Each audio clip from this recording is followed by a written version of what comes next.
Where my girls at? Where my girls at? Independent, free spirit. Ooh, it's so serious. Where my girls at? We ain't linked up in a cool minute. Where my girls at? It's going down, down. Where my girls at? It's going down, down. It's going down tonight. We going out tonight. Yeah, right. We going out tonight. It's going down tonight. Yeah, right. It's going down tonight. We going out tonight. Yeah, right. We going out tonight. It's going down tonight. Yeah, right.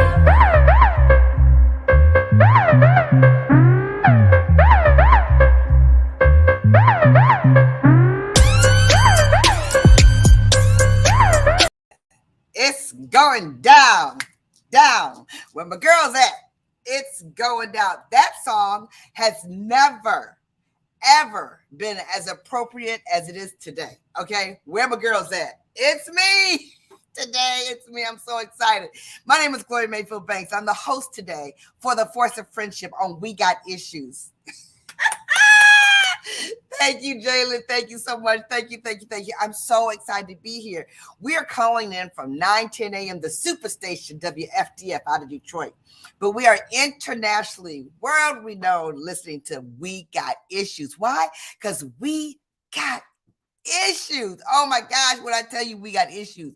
But we talk about it live here every day from 6 to 7 p.m.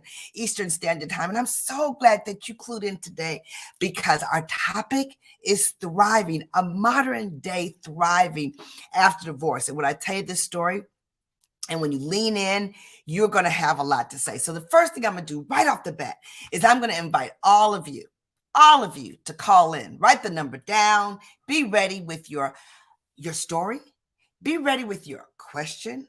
Be ready with your leaning in on advice. If you call us in at 313-778-7600. Well, you know what?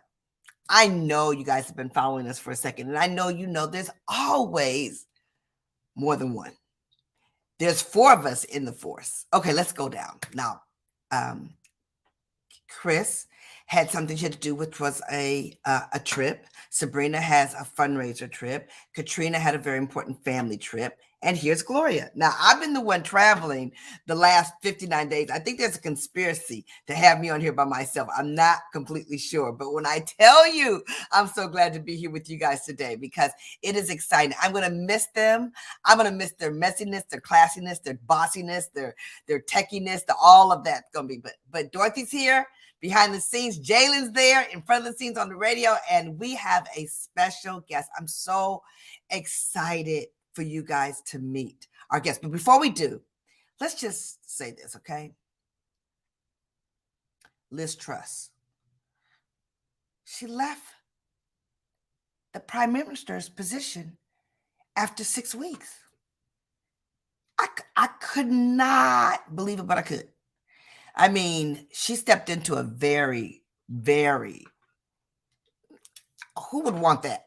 Who would want that job? But if you're going to step into the job, you got to be ready for the fire. I don't know. I have not had time to listen to the news today. I do go and listen to Joy Reid. I don't know if you guys love her, but I love Joy Reid at MSNBC. And I listen to her, and she just gives it to the straight. So that's going on. The early voting's going on. I know we're calling all our friends everywhere, making sure they're caught in there with the voting because that's important. But I just want to let you guys know there's some news going on. But without my girlfriends all here, we're not going to go right into that. We're going to go right to this topic because it's a very important topic. I'm here to tell you that I happen to know for a fact that either you've been touched by divorce, or you know someone who has been touched by divorce, or you've heard enough about it that you want to lean in. You know that relationship is big. We're so excited that 9:10 a.m. has tapped the force of friendship to bring to you guys some topics like relationships, topics like love, topics like things of empowering women. We're so excited to partner with them and some other things that are coming close. You guys have to listen in because we will be bringing you some other events because 9:10 a.m. has asked us to, and we're so excited to do so. But it is so exciting to have this particular topic from this particular amazing woman. So let's have Vivian Hughes join us at We Got Issues. So we're so glad to have her here. Hey, Vivian. Hey, Gloria. Hey, everybody. This is so exciting, you guys. Let me say this. Okay. Vivian and I have only known each other for like 3 weeks. And we were at a phenomenal event in Texas, the Dr. Joe Dispenza event. And we're going to tell you a little bit more about that later. But he always talks about how serendipitous things happen and things that you don't think about. So she gave me her book, which we are definitely going to talk about. I was so excited. She signed over the book. So I was reading in the book that night that she gave it to me. And then it said she was from Detroit. I was like, "You're from Detroit? Are you kidding me?" She's from Michigan. So Battle Creek, right? Actually, Detroit. Like, what up, though, Detroit? Yes. Detroit. Like, I'm from Detroit. Okay, I'm from Mack and Van Dyke area. No way. That's yes.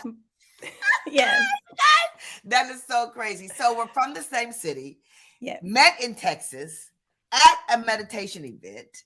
And she's taught on our radio show because I was thinking, who would I love to have on here, you guys? And so I went on my Facebook earlier and I talked about it and everybody's like, yes, we want to hear this. So I'm so excited. If you're in the chat, go ahead and write your name in the chat. Tell us where you're from. Tell us a little bit about what's going on because I want to make sure that we hear. And so, oh my goodness, we have a guest right now. So we're going to go to the guest, Vivian, and then we're going to introduce you. Let's bring in a guest. Oh, Vivian is the guest. We're here. You're the guest. We got on there. Okay, gotcha. I got you, Jalen. Okay, so the first thing we're going to do, Vivian, is I want you to tell them a little bit about your story. What is it about your story that led you to read and to write an amazing book about this? Because when I opened it up and I started reading, let me just say this to you guys first. Let me just let you guys lean in because this is a sentence that caught me. Why did I write this book? For years, people would ask me, how in the hell do you get along with your ex-husband? Just that line right there was like, bam, because so many people have that particular issue. So Vivian, tell them a little about you and a little bit about your story. So thank you. The fact that I'm here with you, that's a whole story in itself because there were so many days when it was hard to turn on the computer or turn on whatever you have to turn on as a woman and do what you need to do through life. And I would see you shining and glowing and doing your thing. And I'm thinking, okay, thank you for the fuel. You know, your candle lit mine, so I kept it going, right? So in a dark place, you shined a light. And so to manifest you at the Joe Dispenza event, I was like, oh, I gotta take a book. I gotta give Gloria a book. Like, I can't believe you got me out the bed so many mornings because I would see you and you're like, yes, do it. And I'm like, but I can't. You're like, yes, you can. That is so, I didn't know that. I did not Oh, yeah. know. And I was like, I'm not going to bother her. She's at the retreat. She's doing her thing with Joe Dispenza. I'm not going to do it. And one of the lady that I met, she's like, if you want to give a book to anybody, you should walk up to them and give them a book. So I said, I'm going to give Gloria this book. And that's how it came about. But it took some courage to give you the book because, it was courage. We're going to talk about courage. Yeah. Yes. Oh, so, okay. That's awful nice. Yes, seriously. But from Detroit, Michigan, born and raised, grew up, like I said, Mack and Van Dyke area, went to King High School, all the things. My pastor was Mack and Van Dyke, Mount Zion. So, I mean, like Detroit. You don't get much more Detroit than, Right. So, right.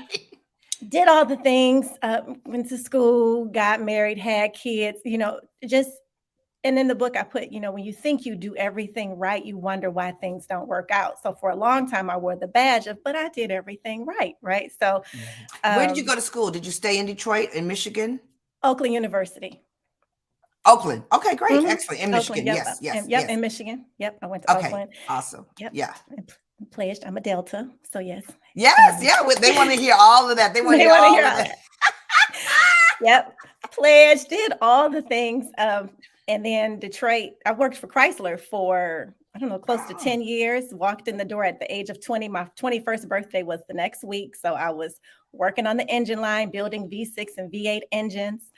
Really? Then I could build an engine and tear one down. Like, I'm a Detroit Motor City girl to my core. Yes. Are you serious? So after college, you went and worked on the line? Actually, I stopped college because they were paying so much money, and my I was going to stepfather, ask you.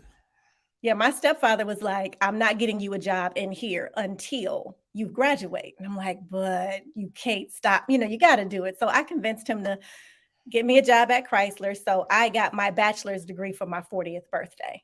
I finished Okay. at 40 years old. So I see it. I see it. because I I was see it. six figures at 22 years old and the degree wasn't promising me that. So I'm like, I'm gonna come back to this degree. I went to school for 3 years, pledged, did all the college things except for walked away with the degree because I started making so much Wow. money. Right, right. But you know what? That's another story for another time. But it is a big story about the people who work in the car business in the city of Detroit and the challenges and the blessings. I have a nephew that's there now, and he's being tremendously blessed by the Yes. car companies. And so a lot of people don't know that story. So we got a lot of stories to talk about. $100,000 at 22 years old is huge. Yeah, Huge. became a supervisor real quick. So I'm managing, the only female supervisor, and it's the good old boys club. I'm basically with a lot of white men, and everybody else in there has 20, 30 years seniority. So I had to learn Right. how to hold my own and, navigate those waters. And it wasn't necessarily easy by any means, but You do it it by was yourself. Mhm. uh, Yeah. all the things, all the things. But as time progressed, I learned so much about relationships, but it was not the right information. But I learned a lot of information. Like the men would walk through the plant, have multiple women, and say, well, they all better get along. I even cite that in the book. So part of my background was, oh, okay, it's okay to have a man who has multiple women because that's at 21, that was my lesson. Just don't put it in my Wow. face. Just take care of home. Don't put it in my face. And that's how they were talking at the plant. Yeah, and they're like, "Oh, I know you know that I'm messing around with this woman in section 1 and this woman in this part of the plant. Um, Go ahead, you want to call her? Use my phone." Like it was the audacity. Yeah, it was. Wow. Wow. Okay. Yeah, so that's 21, 22. And Right. so the messaging that I'm hearing is, you're going to be in a relationship with the man. As long as he has some money, can help you take care of some things, whatever else he does is okay. Just try not to put it in my face. Right. Wow. Yeah. So fast forward, Detroit goes through what it goes through, and I visit some sorority sisters here for an anniversary back in 2009. I absolutely fall in love with Dallas, move here, and file for divorce the next year. And after filing for divorce, Wait, we didn't even get to the marriage yet. oh, We missed that whole piece. we did. Usually, and I don't know because I'm dyslexic, but usually when there's a divorce, there's a marriage first. So I just was wondering if there was a possibility that was possibly There a was. marriage prior to the divorce. There Okay. was. There was a marriage, and I was 24 years old, I believe, when I got married. 23, 24 years old, Okay. married, and we had a hair salon in Michigan, Detroit. I was still working at Chrysler. So when you talk about, the couple who was doing the thing, we were doing Right. it. Yeah. Wow. Wow. Wow. Yeah. So you were working the Yeah. full-time job. He was Yeah. working his full-time job as well. He owned the salon. So then we owned So the he salon did together. that. We bought a new one on Van Dyke. So we bought a salon on Van Dyke. If you know Detroit, Van Dyke, 7 Yes. mile, 8 mile area. Yep. Right. Right. Mhm. But you were working another job. Was he also working another job or he just worked the No, salon? the Okay. salon. Yep. Okay. The Got it. Got salon. it. So we had 10 or 11 stations in the salon. Back in the day, It was you would pay big. $150 for booth rent, plus you had a nail tech station. So, every week you making 10 times 125 plus your nail tech or whatever that is. So that was Right. good money in, the That was early good 90s, money. the late 90s, Yeah, that early was good money. 2000s. Okay, so we got a couple in Detroit, got married sort of young, full-time job, and a business on the side that was thriving, their own entrepreneurial business in Detroit. And then we're going to get to the move. We're going to go to the break because we finally got to the marriage. That's good. Then we're going to go to the break and then we might get to the breakup. But she's feeding us with a lot of information. So we'll be right back. You're listening to 9 AM, the Superstation. We got issues. We'll be right back at you.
I know. I just be singing to my music, singing to the music of the Force of Friendship. We absolutely love it. We're so excited to be here with our guest, Vivian Hughes. And we've got a story that we're listening to. I'm also a divorcee, then a single parent, and then remarried. So we're going to be able to kick back and forth.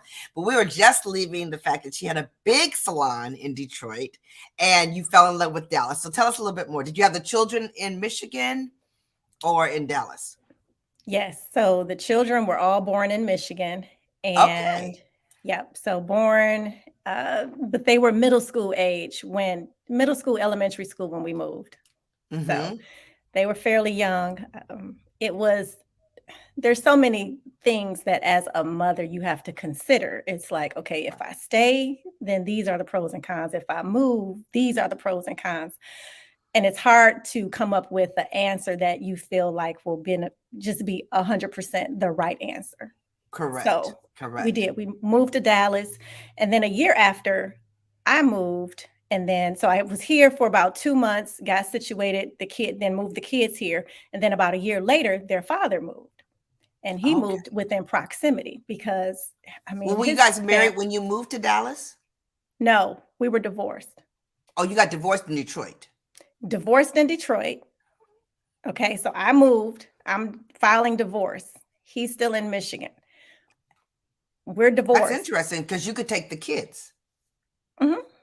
Right. Well, we didn't have, so I don't know what it was about, but our theme has always been whatever's going to be best for the kids. So very little fight when it came to the kids, but then his family, which like some of the matriarchs of his family, I just always hold near and dear because they were saying, regardless what happens with he and I, he needs to be here with the children. So he moved here a year later. Okay. Oh, because Yeah. they fed into his soul.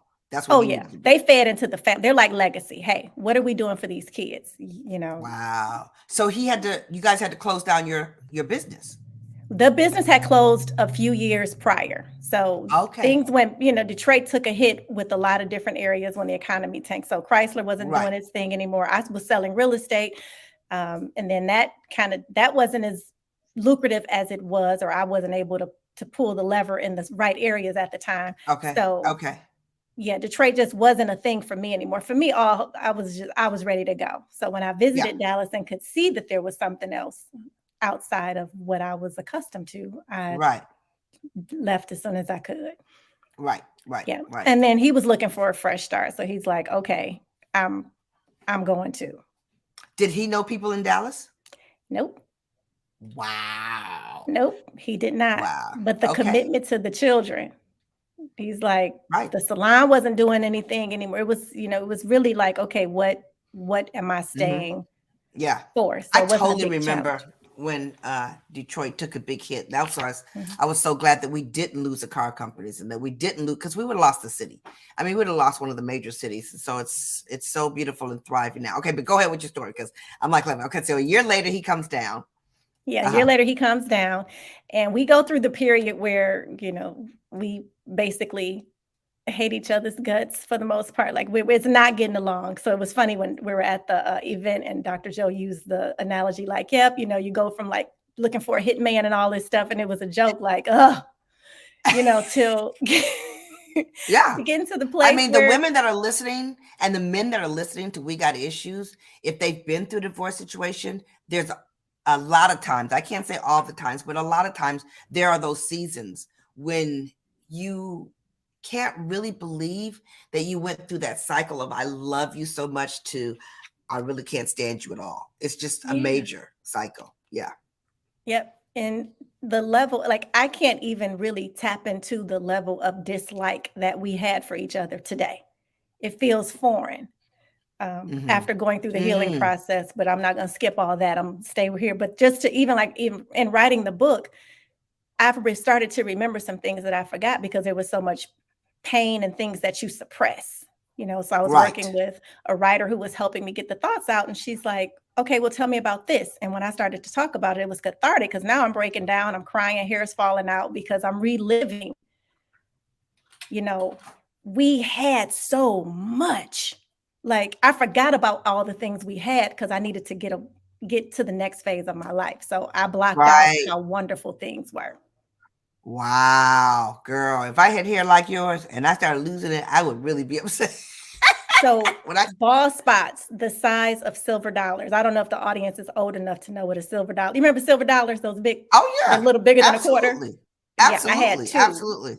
Yeah, Wow. right in the They were center. I just couldn't wear my hair down. I had to wear it in a ponytail. Acne, like you would never believe. It really.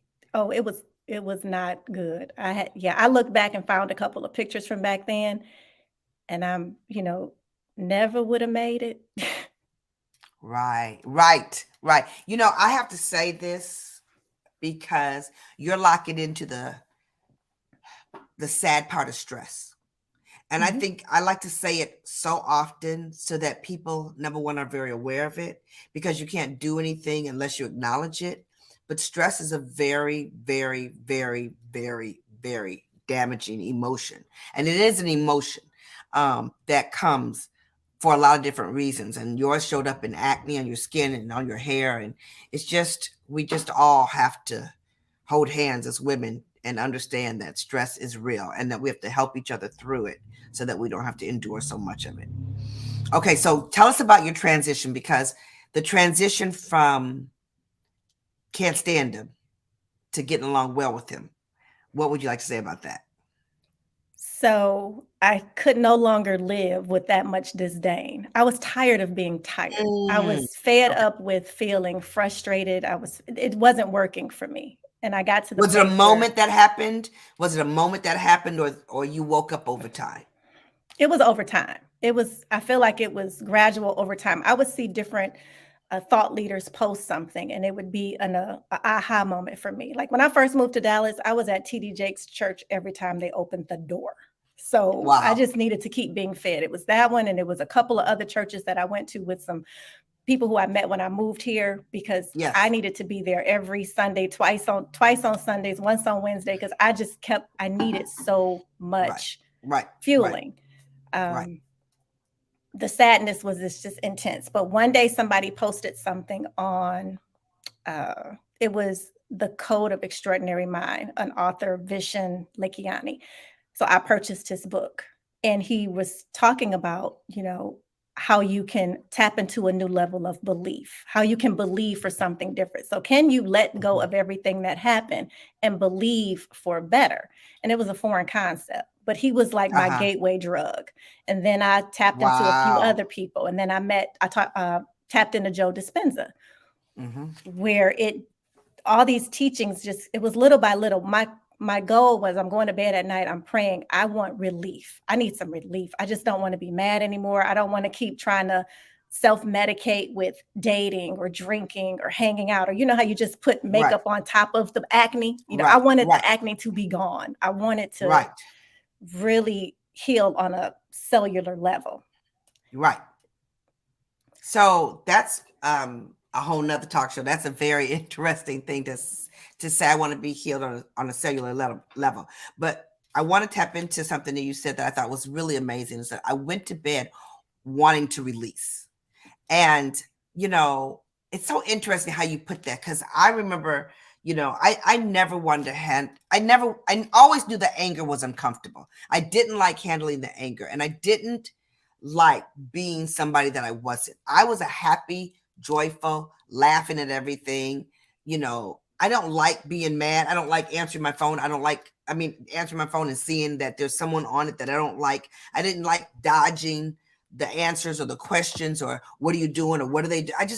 It was just so heavy. I remember that heaviness of what I wanted to let go. But I didn't go through the process that you went. That's what I'm so interested in here. You talk about 7 masteries and you have exercise in here, which I thought was amazing. I want to hear from you some of the stories that you told about how you co-parent, because that was pretty magical. How did you guys get to that place? So once I became better, once I'm more whole, then I can partner, right? So I couldn't partner with him and co-parent with him while I was holding him accountable for all of my pain. When I go back to the way we got married, he wasn't really rushing down the aisle. It was me. Talk about that. You opened in the book a little bit about that. And I think the audience needs to hear that, because we talk a lot about relationships and why people do things differently. My husband and I just recorded a podcast. We're starting our podcast called Banking on the Banks. And a lot of it is about relationships and when one is ready and when one is not. So talk a little bit about that walk down the aisle. So when I purchased a house, I think it was November 97. My mother calls and my mother says, okay, you bought a house. We're not going to do this shacking up. So Pastor Jones has 2 available dates on the calendar, December 19th or December, whatever. So she gave me 2 dates and I'm like, okay. So I said, told him, I'm like, hey, mama said, which one of these dates do we want to get married? It was December 21st. I'm bad. My son's birthday is December 19th. So December 21st or December 20, whatever. And we're like, okay, December 21st. So that's how it went down. Like, it was no proposal. It was, you can't keep coming over here and spending the night now that I own this house. We got to get married. I wasn't pregnant. My first child didn't come along until over a year later. So it wasn't like, oh, you married. No, it was. Oh, I told y'all this conversation was going to be juicy. Now I told you it was going to be juicy. Bought a house and mama said, that's a song too. Mama said, that's a song. Probably from Motown. I'm not quite sure. But here's the music. We're going to be right back. You're listening to We Got Issues, and an incredible conversation with our guest, Vivian Hughes, at 9:10 a.m. The Superstation. We'll be right back.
Here we are back at it. Thanks, Jalen. Yep, it's Gloria, just Gloria, and our guest Vivian is so exciting. The other girlfriends are not here today, but you guys are here with me, and I'm so excited about it. Let me just say, there's some phenomenal statistics because today we're talking about divorce and how to handle yourself after divorce. There is life after divorce, and Vivian certainly can tell about it, and I certainly can, and so many of you can. And someone in this chat, Gwenda said divorce is no joke. Absolutely. And there's more to it. Let me give you some stats. The current rate in the U.S. is 2.3 persons per 1,000 gets divorced. Divorce amongst people age 50 plus years old is rising. Fewer couples choose to get married than in the pre-1990s. So people getting married is down. The U.S. divorce rate is the third highest in the world. I don't know who's number one, number two, but I had no idea that we were that high up. Most Americans filed for divorce between January and March. Very interesting. You make it through those holidays. It's some tough decisions to be made. Some more top things. They said during the peak of COVID-19, divorces fell by 12%. Now that's very interesting because I thought divorces were up, but they were not up. Remarrying increases the rate of divorce. Very interesting, right? We talked about that on the show before. The average, on average, 29 out of 1,000 divorced or widowed women decide to get married for the second time. 29 out of 1,000. The average length of a marriage in the United States is 19 years and 9 months. That's why it's so interesting when you talk about the force of friendship. I think Katrina's getting ready to come on to 10 years. I'm 26. Sabrina, I believe, is 27 or 28. And Chrisette is, I think, 33 years married. So there's a lot of history here, but also a lot of wisdom that's come. People are 75% more likely to end their marriage if a friend is divorced. Now, that's a very interesting statistic, that if your friend is divorced, your chances of that would make everybody get away from everybody. Nobody's going to Starbucks. Nobody's getting on the airplane. Nobody's talking to anybody else. Okay, so let's talk a little bit about the transition from, in your book, you give some great advices, and I'm sure you're giving those advices because you use some of those advice yourself. So talk a little bit about how you made that transition. So coming into the part where I said you praying at night to release and just feel better, wanted to wake up and be different than I was when I went to bed the morning before. Some of that was rediscovering myself. So before I could get to that place, one of the first things was, okay, we can't have a victim in this story anymore, because if I'm the victim in this story, I'm a victim across the board. I'm being victimized at work. I'm being victimized. Like, you can't wear the victim crown or hat and take it off and put it on. You're a victim. But that's a very important piece right there, Vivian. Because when we were talking earlier, you said that, and I was like, I never really put it out there like that you can't, you got the victim hat on when it feels comfortable. You take the victim hat off when you don't want to, but it doesn't work that way. For me, it just appeared that, okay, I'm a victim. So now, when things aren't going right at work, the kids aren't acting right. Why is my life like this? And so that place wasn't empowering. But in order for me to stop being a victim, I had to no longer have any villains in my story. And I had to stop looking for heroes to come and save me. So all those stories had to fall apart. So it's like, okay, what if I'm in control? What if I chose the life that I created all the way through the fact that I ended up with a divorce and moved to Texas? What if I created this? What if I take full culpability? What happens if I no longer blame? Like, 'cause I used to tell somebody all the time, they would be fighting. And I said, you don't have to have a toe tag. You don't have to have handcuffs. You don't have to have all this drama. It's okay if you just say, you know what, we were married and now we're not married. He's a good person. I'm a good person. We're going to, he's still my children's father. So at the end of the day, we're family forever. That was like the initial title of the book, like divorce but family forever, because we're going to Yeah. be parents together, grandparents together. We're going Right. to go to college, have all these things to do together. So how long are we going to want each other off the, like, just Right. get out of my life? Or act like you're not going to be in each other's life forever. Yeah, we might as well face the music. We are in each other's Right. life forever. So how do we make this as pleasant as possible? For me, taking back control and is no longer me finding things to blame. So if I didn't like Mhm. something, I started this whole power of manifestation. So I'm like, okay, I'm not really feeling the women that he's dating. So I'm getting ready to manifest a woman for him. And because my mother was like, Okay, we don't you cannot, hit. we have to put some stars around this one and highlight. Because seriously, y'all, we were at this big table in Dallas, Texas, and she was telling us the story. I mean, all of us were leaning in like, what? So tell us again, like she manifested the woman that would be in his life for the sake of her children. Explain that again. So something that my mother said prior to me filing divorce, she's like, you may want to consider what's going to happen to your children. Who is he going to have the kids around? Like, what is, if you're not there, he's going to have somebody. So what are you going to do? And I'm like, all right, well, let me start. And I had started manifesting little things. So this was like the biggest manifestation ever, probably still to date, because I end up, my ex-husband passed away in 2018. Oh, okay. His fiance, which I was tell her to this day, like, I manifested you, like you never have to worry about being out of this family. You are in this family. You're my kid's bonus mom. I welcome you. Like, and Right. literally he ended up in a healthy, dynamic relationship before me. Mm-hmm. Right. Well, you Because I was manifested praying it for him. harder. I was Right. praying, yeah. I was going in like, you know what? I want her to be this. I want her to be anything that I can't do for my children. I want her to be able to do anything I can't give them. I want her to be so me or higher. So Yeah. I wasn't like some of my girlfriends and family were like, well, you don't want him to have nobody that's better. I was like, yeah, I do. I want her to be me or better. We're going to complement each other. If I'm down and can't do the things and she's doing all the things, high five. Right. And I'm telling the kids, they'll Right. call me from a vacation. Kids aren't acting right because they feel like they're betraying their mother. Kids feel like I Right. can't have too much fun with her. I'm like, yes, Right. you can. You can have fun Right. with her. Don't make me pack a bag and come on the next trip with y'all. Like Right. I got to the place where I had convinced everybody we need to do blended vacations. So that way we can have the kids for a couple days. They can have the kids for a couple days, but the kids would be able to be on vacation with us and at ease because they still felt Right. like they were betraying. Right. They were with me and somebody who I was in a relationship with. They felt like they were betraying their father. So they couldn't really be Right. too kind to him and they couldn't be Right. too kind to her. And I'm like, Right. yeah. So when you manifested her, how did the children how were they able to articulate what they were feeling? Because women who many times stay in a marriage too long because of the children, there's a lot of situations that happen. And then when you add on to them being teenagers, middle school, that kind of thing, how did they deal with that articulation when you're navigating going from not liking somebody to liking your ex-husband again?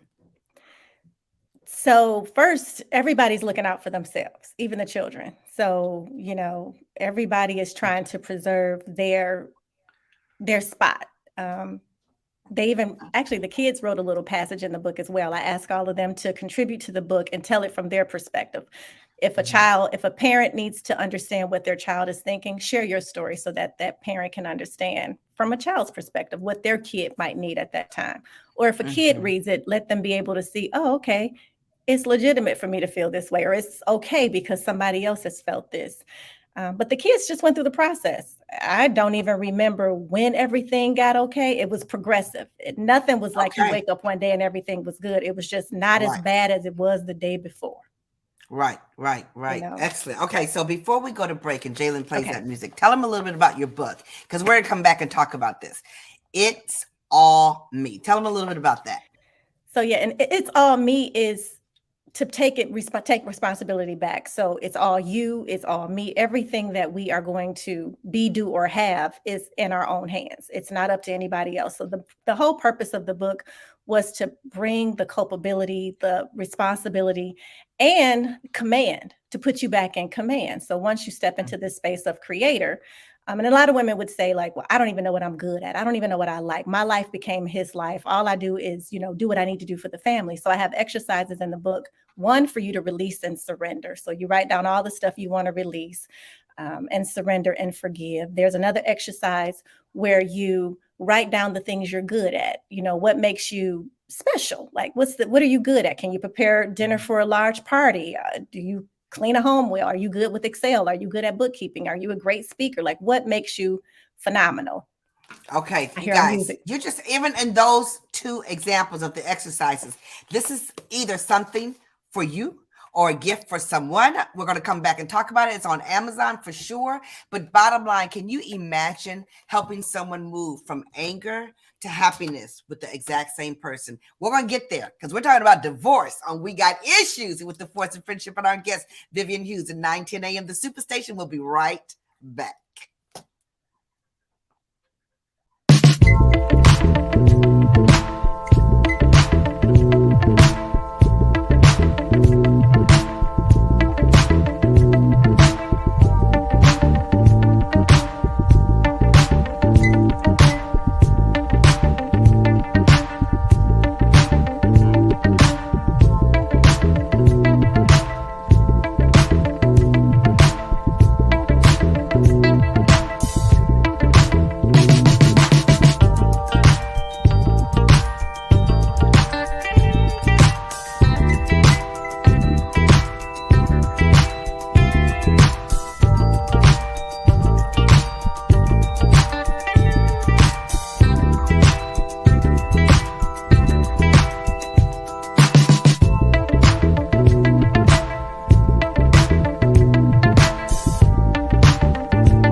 Yes, this is good. This is good. This is good. Oh my gosh. We got the link up there. We got the link up there for you guys to go and get Vivian's book. I'm so very excited. She was talking about some of the exercises that she has, and she has a code for you guys, and she'll tell you a little bit about her program that she has. So go ahead and tell us a little bit more about some of the exercises in the books that people love. Because let me just tell them some of the headings, which I love this. You guys, chapter number 1, the magic of intention. Okay, so you know one of my favorite words in the world is magic. So the magic of intentions is powerful. How did I get here? I remember that was the question I used to ask myself all the time. Yeah. How in the world? How did I get here? Like, how did I mean, just protecting your legacies, just such a beautiful. Do you owe your children a happy mother? Okay, tell us a little bit more about your book. Okay. Oh, what is the name of the book? Gwenda, it's called It's All Me. It's All Me. You'll absolutely love it. That link will help you out. Thanks for asking, Gwenda. Yes. So, where were we? Oh, so exercise. I think we were talking about some of the exercises. Yes. So the releasing resentment exercise, that was pretty good for me because what it did was, I won't say pretty good, it was pretty potent is the word I meant to use for that. Because I realized that not only was I releasing resentment for my ex-husband, I was releasing resentment for my father who wasn't in my life. I was releasing resentment for, anybody and everything who I thought, because they were showing up as archetypes. So my ex-husband presented himself as an archetype as opposed to it being about him. So I could take it off of him as the person. And because once I got a divorce, I realized that other men came into my life. And one of my girlfriends at the time told me, if you were going to put up with this, why'd you file for divorce? And I thought, whoa, that was potent. Because I hadn't healed from whatever the belief system was, or I hadn't even up-leveled what it is that I wanted. Because at that point, I wanted companionship, and I didn't have a high quality of companionship as a bar. So you've got to have girlfriends who will pull your coattail and let you know that you're not aiming high enough. Oh, wait. Underline. When you talk about the force of friendship, you've got to have girlfriends who will hold the bar. And you guys, I talked earlier about, I knew courage was going to come up as a big part. There's no way that you get a divorce. There's no way that you make such a drastic change for your life and your children's life. There's no way that you can navigate adulthood without a high degree of courage. And so for you to say that, I just want to underline that it takes courage to be a girlfriend that holds the bar. It takes courage to be a girlfriend who says, well, if you're going to deal with that, why'd you get divorced anyway? Anyway, it takes a real girlfriend to say those things to someone, and it takes a real girlfriend to receive that information. Yeah, you have to be coachable. And that's one of the, if you wanted to say, well, sum up Vivian in one word, coachable. I'm always listening. I don't feel like I know everything. The one thing that I do, as soon as I learn something, I'm trying to share it though. It's like, once I'm free, I'm like, oh wait, you don't have to struggle with this. You don't have to put up with this as something that you're contending with. You can change it. The problem comes in with the commiserating. So as you grow, some of your friends may not, so they may want to still commiserate. So I give them, we have a time limit of tantrum throwing. We can throw a tantrum and talk some mess about this for just a short period of time. Then we got to go into creation mode. What are we going to do about it? What are we going to do? So the book outlines a lot of different steps, and they're really simple and easy. It may be something that, write down what it is that you would like to see. If you were telling the story about your relationship today, how would you want to tell it, as opposed to telling the story of what's happening? So I want to say we're dynamic, we're co-parenting well, we participate, we do this together, and as I started to tell that story, those things started to happen. Wow. You guys, that's a big shifter. At Dr. Joe's, he said something that rocked my world. He said, if you believe, you'll behave and you'll become. Because when you believe it and you desire it, and sometimes the belief is just knowing you're creating it, knowing you're manifesting it, and therefore you behave that way. And therefore, of course, if you behave that way, you get those results. Very, Very good. Yeah. Yes. So my walk was different. So I wanted to walk as divine. I wanted to walk in sovereignty. I wanted to change this, this daunting or begrudging. I wanted to, so all the way from the way that I would walk, the way that I would talk, the stories that I would tell. So I literally did, and Dr. Joe talked about this too, creating a new reality by starting with a new personality. So my new personality was my shoulders were down and up, my chin was up. I was not clipping my wings every morning, or as a bird you can't fly if your wings are clipped. So every morning I'm not Right. shrinking. I'm growing. I'm going to look at myself as, yes, I'm a single woman with 3 children and I'm starting over, and that's not bad. That's actually a good launch pad. So what am I going to do Right. with this? What story can I create from that? So how do I reinvent myself now instead of continuing to talk about, oh, but we had this and we did this. We were society's this. We had all. Okay. That's like the guy who won the game in high school, and he's Right. 70 years Right. old now. You're talking about you won your prom king. Doesn't Right. matter. What are you doing now? So that's what I started to do. Started to tell different stories about how well life was for me as it related to X, Y, and Z or whatever. Those things Whatever started it to was. manifest. Whatever Whatever. it was.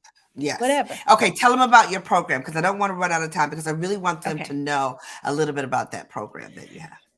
So I have been since I was a child. If somebody had an idea that they wanted to do something, I'm like the wind beneath the wings. I'm like, let's do it. Let's try. Let's try. I've always wanted to push people to do things. So I have a program it's special for women, but I do have a couple guys asking. I'm like, I don't know, but it's a space where women who have rediscovered themselves and they're reinventing themselves, and they really want to launch something. So maybe they want to be a coach, maybe they want to be an author, maybe they bake cookies and want to just sell it on a big level. I don't know. Whatever the thought or theory is, like, my kids are older, they don't need me as much, I really don't have anything that's fulfilling. What is my purpose? So turning that purpose into a passion that you can profit from is what we do it's called the Bliss Launch Incubator.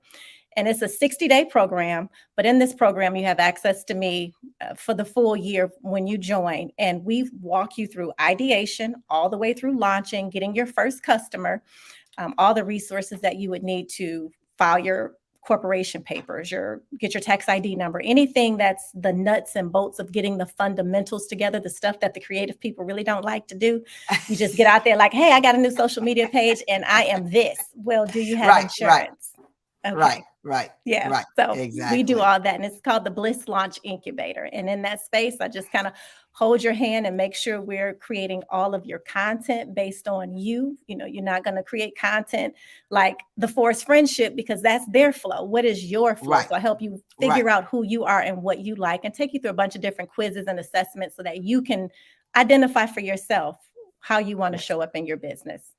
And we're going to have, there's a promo link that she's offering everybody that's in the Force of Friendship tribe. So I'm really excited about that. And we're going to have that listed for you guys. Going to find it on our Facebook page, our Instagram page, and our YouTube page for sure. You guys, listen, I'm just here to tell you that I'm so excited that we had this conversation. And Vivian is a light. A huge light. There it is. Thank you, Dorothy. Is a huge light in this world and making such a big difference. I love this topic, and I know there's more to this topic to cover, but it made such a difference. I'm so thankful, Vivian. Thank you for Thank you for being with us on the show today. Thank you. I manifested you. You guys have been listening to We Got Issues here with the Force of Friendship on 910 AM, the Superstation out of Detroit, Michigan, WFDF. And we'll be here tomorrow, 6 to 7 p.m. We'll see you later. Bye-bye.